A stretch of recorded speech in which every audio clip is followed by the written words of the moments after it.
Good morning. It's Tuesday, May 26, 2015, from the beautiful Pacific Northwest. This is Tech Talk Today, episode 175. My name is Chris. We have a lot to get into today. And also, if I remember, I'm going to try to give you some schedule information for some of our shows this week, a couple of schedule changes coming up on the Jupiter Broadcasting calendar in a little while. It is sort of the week or two before a bunch of travel is coming to a bunch of the crew. We have Southeast Linux Fest coming up, and BSD Can coming up, as well as Noah's going to be in town this weekend for the Linux Action Show. I'll tell you more about that later in the show, if I remember. I don't know if I'll actually remember, but hopefully we will. But because the reason why I want to delay that is the first thing I want to do is dig into the news. So let's bring in the Mumble Room. Time-appropriate greetings, Mumble Room. Hello. Hello. Good morning. Hello. Hey, everybody. It's good to have you here, and we have some good news because the Fedora project has just leveled up. That's right, ladies and gentlemen. We're really excited to announce. Get ready for it. Fedora 22.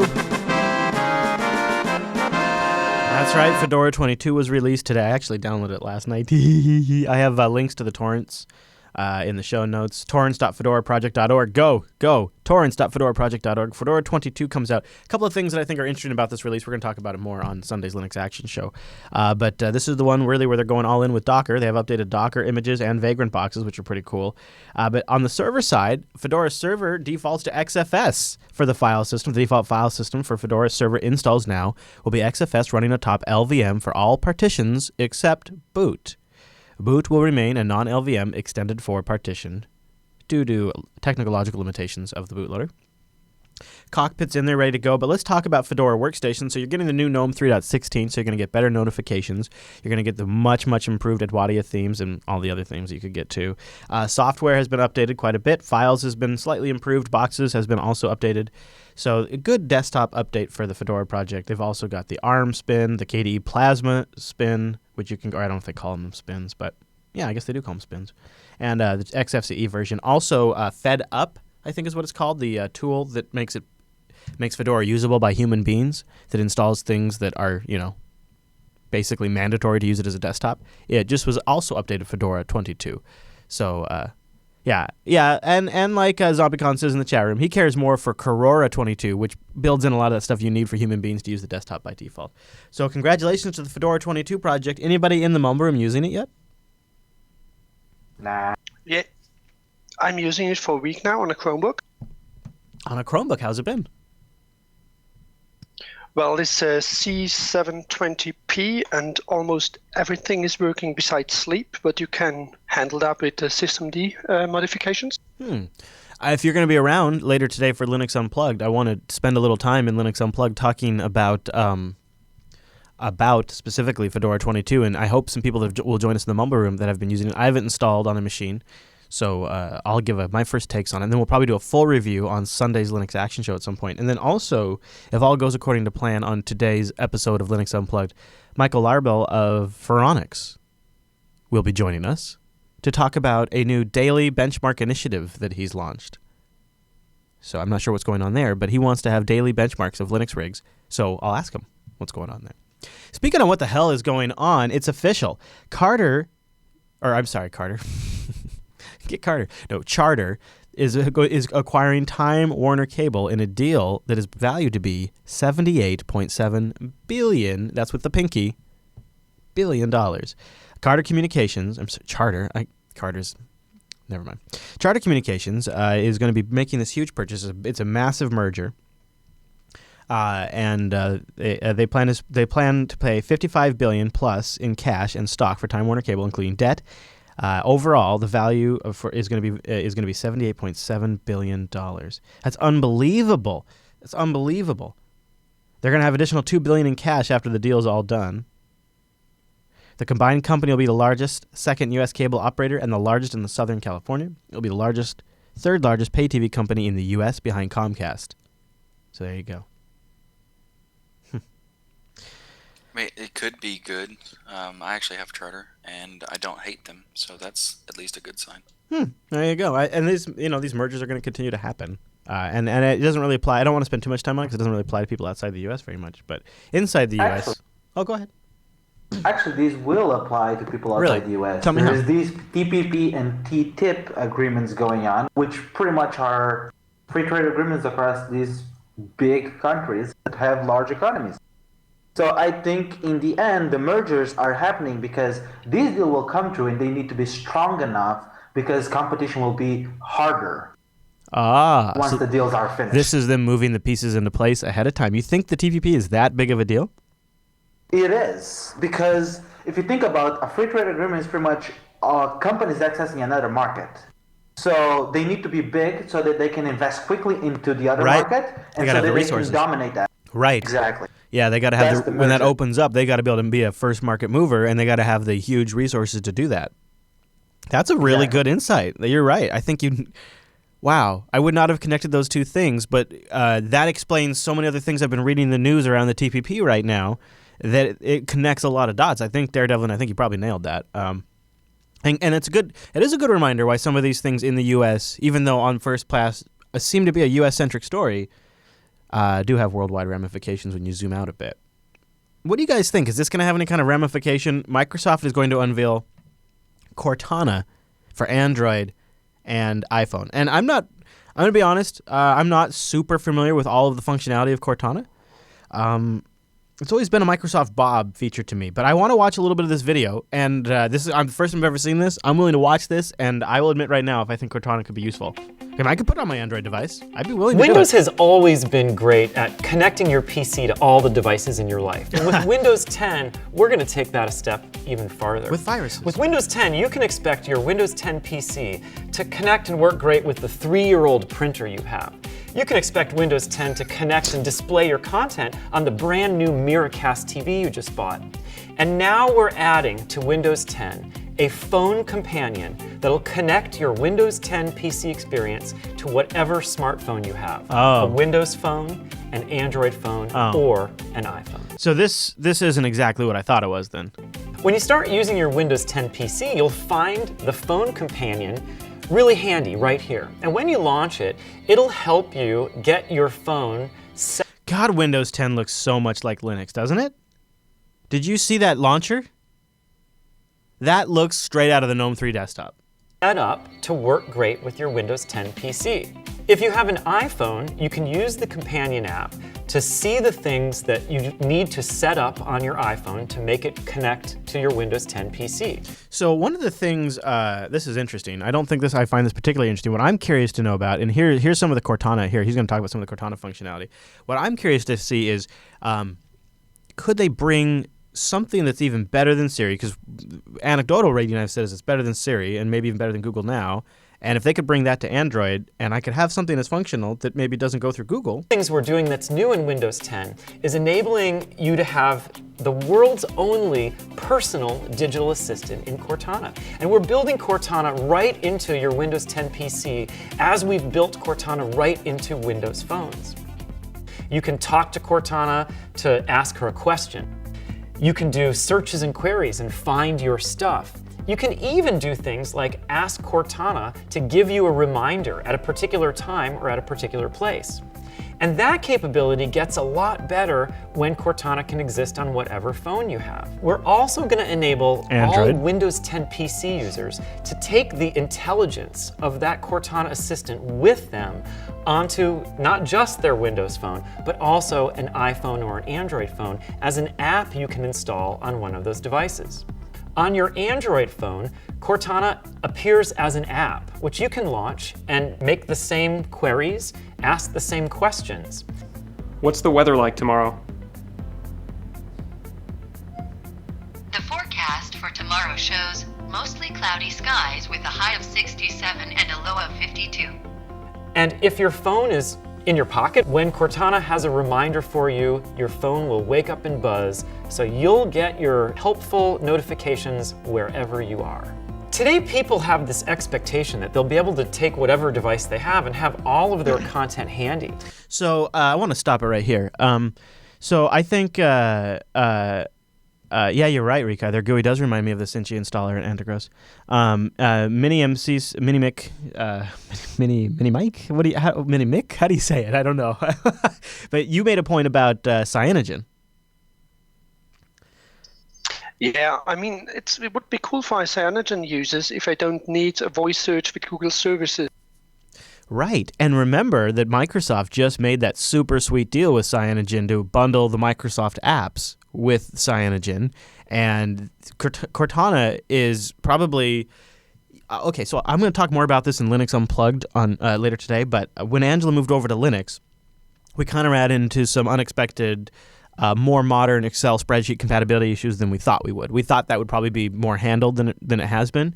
And so one of the things I decided to do was sign her up for Office 365 online, because I thought, well, she could just use Excel in her web browser on her Linux box. And when I did that, I didn't realize, I thought I was going to get like what was Google Docs.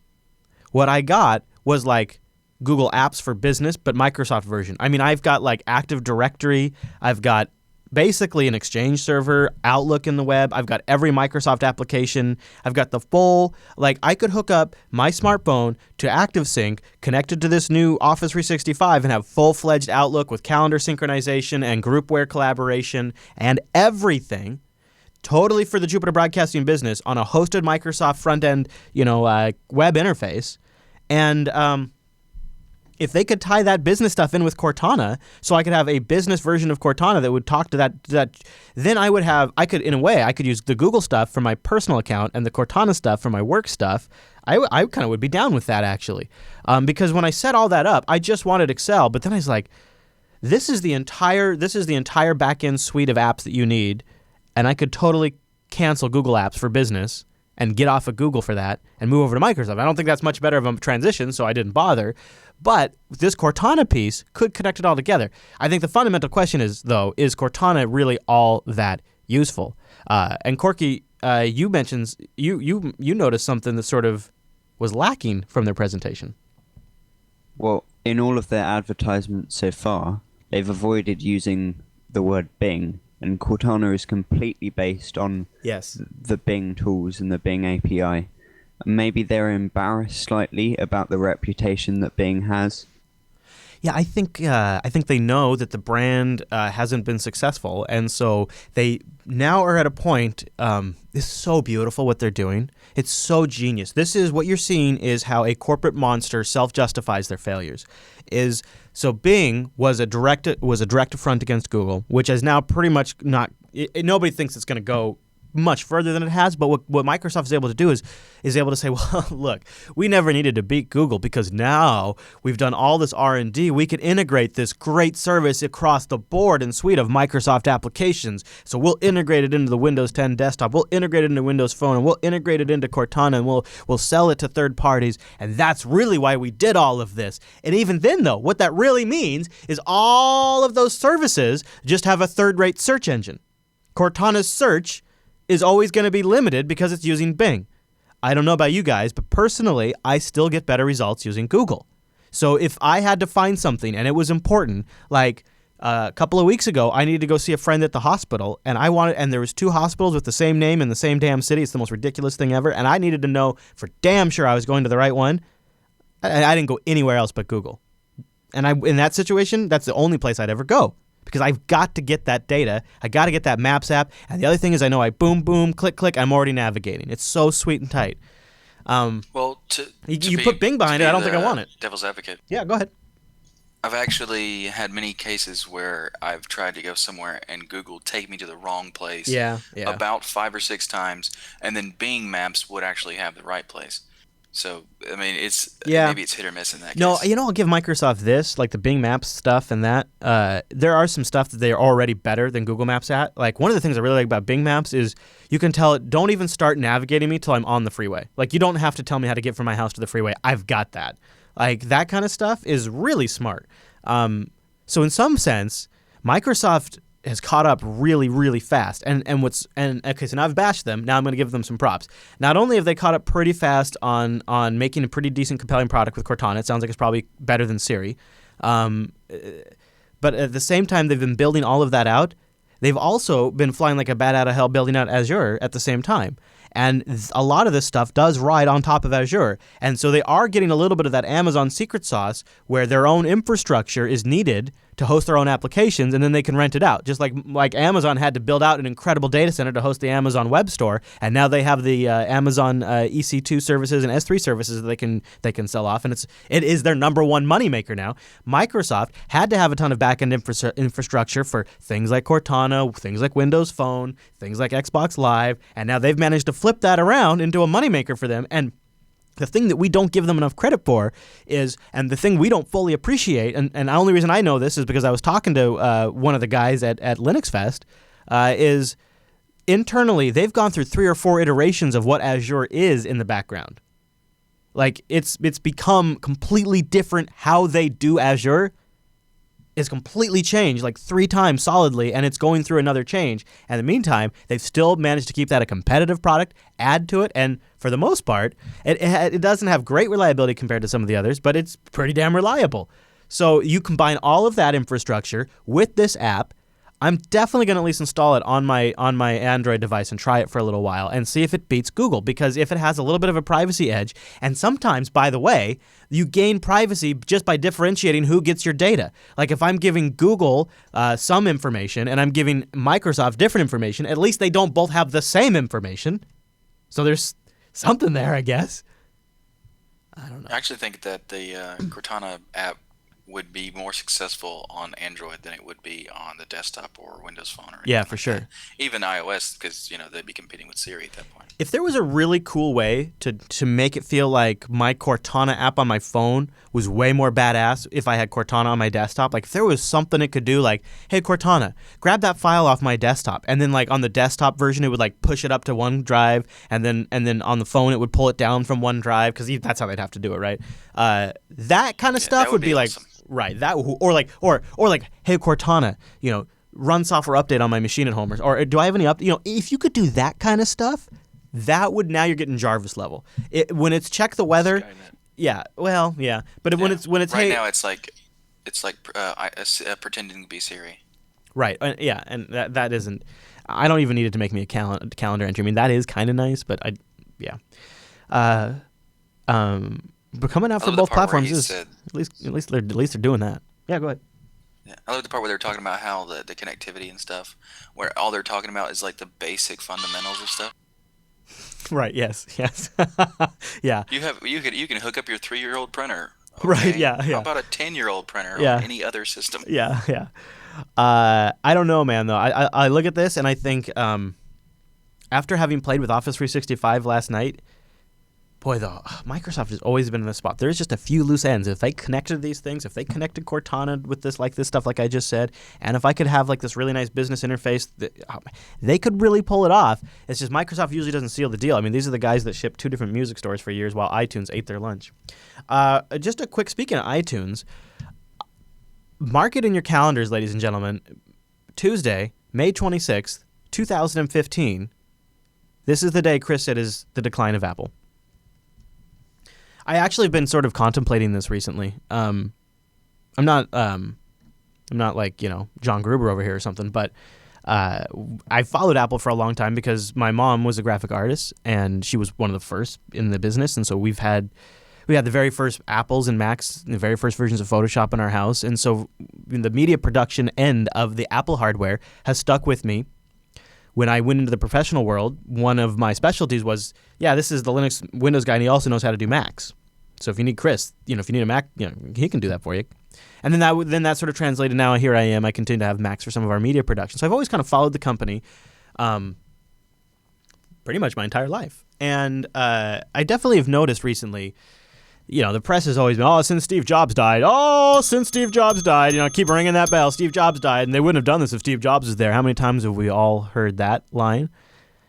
Pretty much every media outlet has said that. But I'm going to say it. I've never said it, actually. But now I'm going to say it.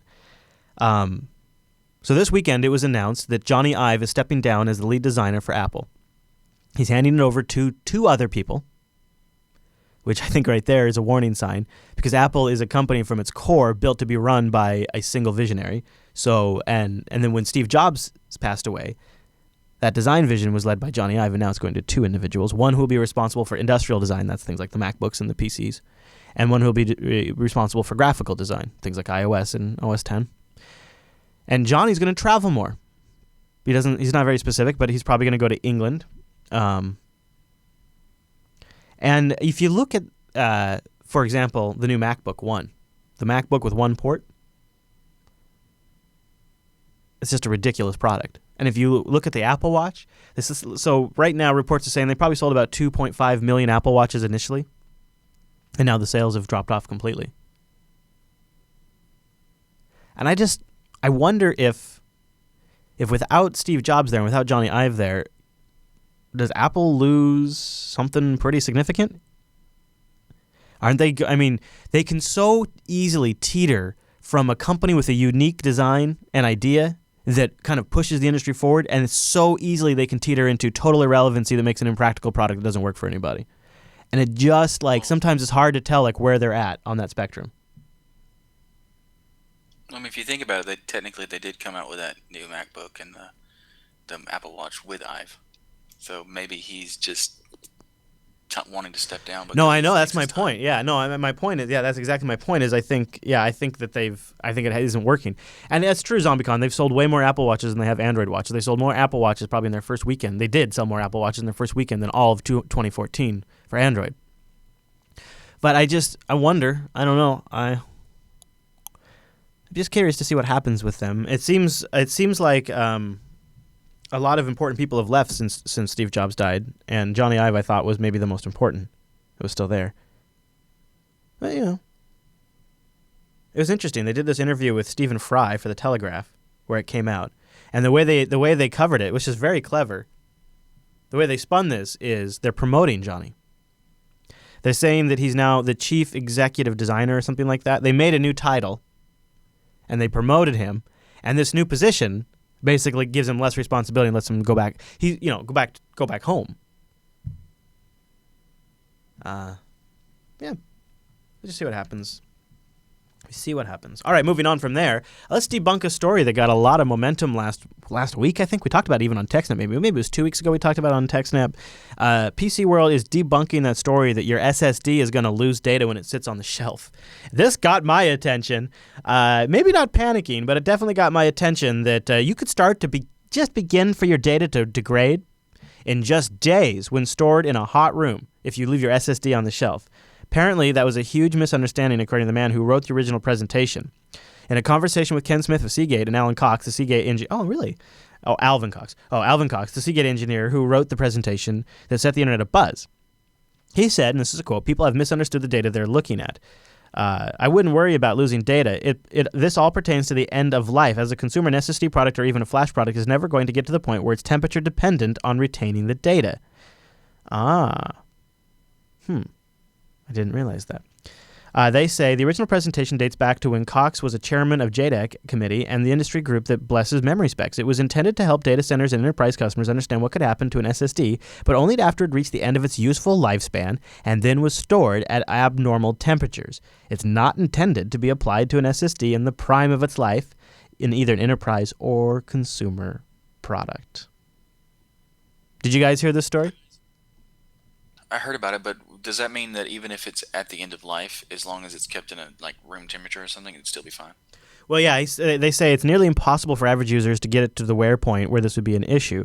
One of the criteria for SSDs to lose data at high temperatures is total wear. The risk of data loss is very small, Cox said. Even so, a worn-out SSD would still go a year without data loss, according to the data in the original presentation. That's while being stored at 87 degrees the entire time. That's not nearly as bad as it sounded when some of the way. Boy, isn't it so funny the way this got spun? Because the way it got spun is that within a few days at high temperatures, data begins to get lost. You gotta love hyperbole. Yeah, whew, I feel a lot better about that. Hey, and now that we're going to save all the money from having to replace those SSDs, let's support your favorite podcasting network. Patreon.com/today. I wanted to say it like Oprah, but I couldn't. Hold on, let me see if I can say it like Oprah. If I can say it like Oprah, one of you guys have got to go in there and pledge. Tech Talk. Patreon.com/today. I think that was pretty good. I think that deserves somebody going over there. This is where we go to raise funds. We're at 496 peeps right now. Thank you so much. Where we're at right now isn't like super comfortable. But and what I mean by that is like I'm not able to go on a whim to like, well, not really a whim. We kind of knew it was coming, but not able to go out to things like Self yet myself. But that's okay. I can stay back here at home base, and I'm going to try to help out some of the crew that does make it a little bit. And that's where we're at right now. That is pretty awesome when I stop to think about it. The Jupiter Broadcasting Network in 2015 is going to have folks at BSD Can and Self the same week, and we're going to have simultaneous coverage from 2 different conferences in 2 different parts of the world, and we're going to help them out with their costs for that. And that's because of you guys over at patreon.com/today. That is an awesome position to be in. And I didn't have to go to a single sponsor. I didn't have to run a single ad to make that possible. And it's really, really thanks to you guys. It's awesome. You guys are our boss, and I like to make you the priority. Patreon.com/today. Help us make you the priority and help make the network even bigger, stronger, and better so we can do even more. We really do appreciate it. Patreon.com/today. And check out that activity feed when you sign up for exclusive nuggets. I don't know, exclusivities. I don't know. I need to come up with a good term for like exclusive Jupiter Broadcasting bits, like JB Bytes. For exclusive JB Bytes. No, I don't like it. Satellites. Exclusive satellites. Dock at our station. I don't know. I'm digging. I just can't find it. All right. So the schedule I wanted to talk to you about.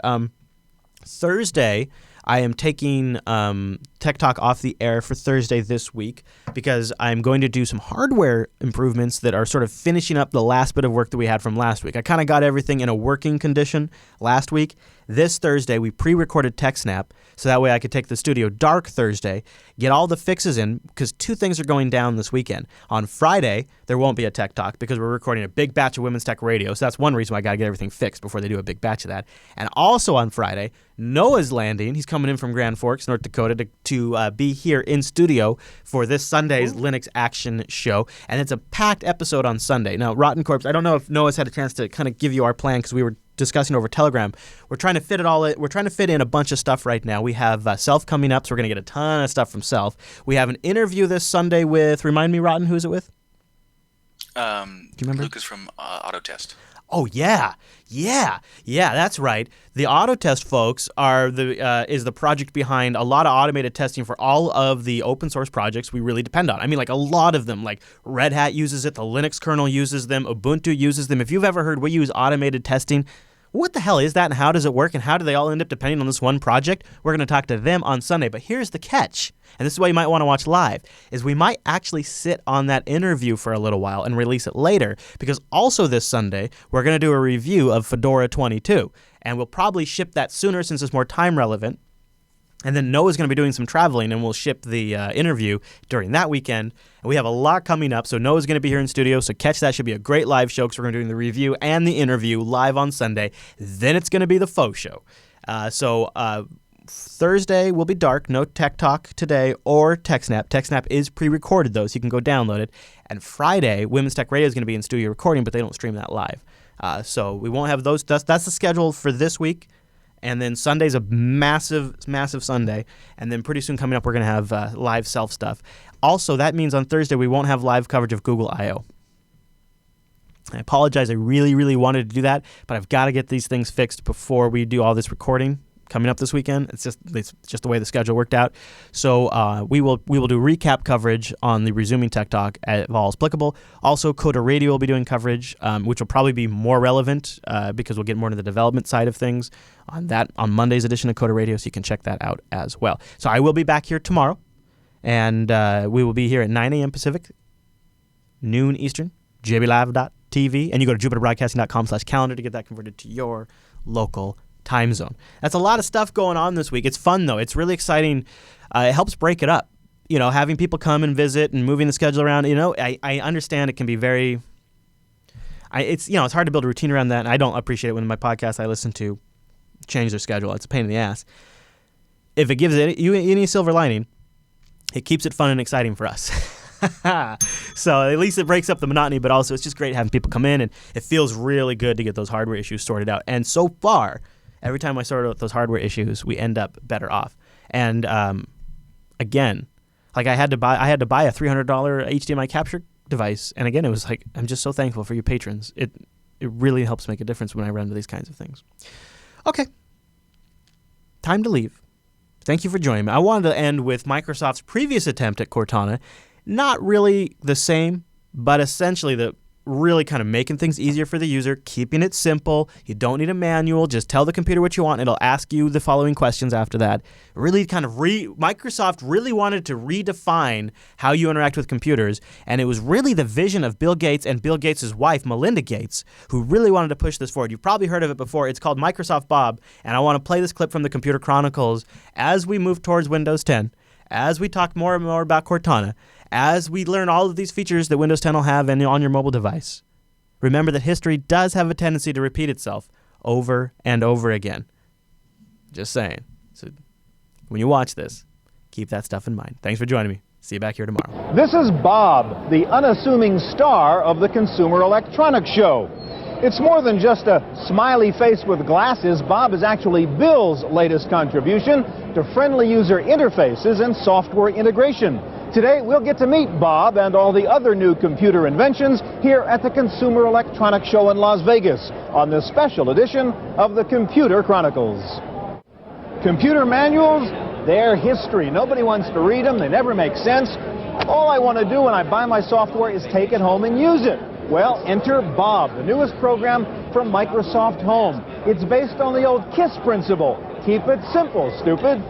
You have a conversation, essentially, with this guide. So with Java Dragon or Rover the dog, you start the program, up comes Rover, and Rover says, what do you want to do? And you say, I want to open the calendar, and away we go. And Rover says, what do you want to do on the calendar? You want to add an event? You want to move an event? You want to see by a different date? So it's just natural. It's like dealing with a person. And that's what we're expert at. We're not expert at dealing with computers. Bob is almost childlike. It applies a preschool-level game interface to serious tasks like keeping track of your finances or organizing your email. Well, for consumer users like us who already use PCs, we will never use it. But for the brand new user who's never had a PC, I don't think it's baby-like. I think it does represent the next generation of interfaces, the social interface, and it does have ramifications of bringing more and more people into it. Bob has no manual, no menus, no help screens, no text commands. You manage your tasks simply by clicking on icons and moving around different rooms in Bob's house. While it may seem all too simple, Microsoft's chairman Bill Gates says despite the advent of Windows, computer software is still too hard to use. But still, there's something really lacking that won't let us get into the broad market.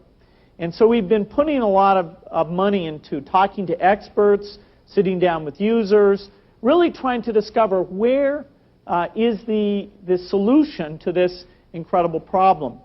We're trying to solve a really major problem out there. There are tons of people who want to use a computer, who say, hey, this is a magic box that can really help me in my life. Let's get my hectic life under control, do things for me.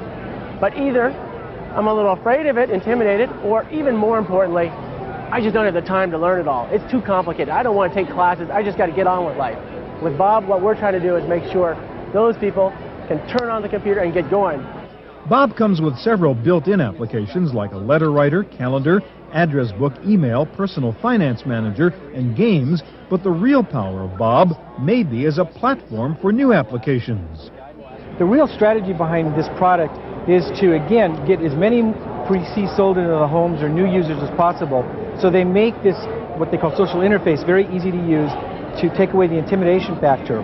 But realistically what it does is it gets Microsoft's products into more homes, more PCs into more homes, and ultimately what it does is it allows them to sell more products to these consumers over time. In fact, Microsoft is already offering the first add-in for Bob, a print shop type package called Great Greetings. But Bob is apparently only the first step in Microsoft's effort to make computers easier to use.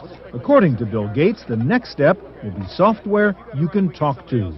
You'll be able to talk to the machine, and it will use voice recognition or so-called natural language processing to be able to understand what you do. It will be able to, as it talks to you, you'll see its lips move, and all the different emotional responses that it will have will be incredibly rich in the future. I've got songs from the big chair. Would you like to hear something from that? Sure. Would you like to hear everybody wants to rule the world? Sure. Okay, boy, play it.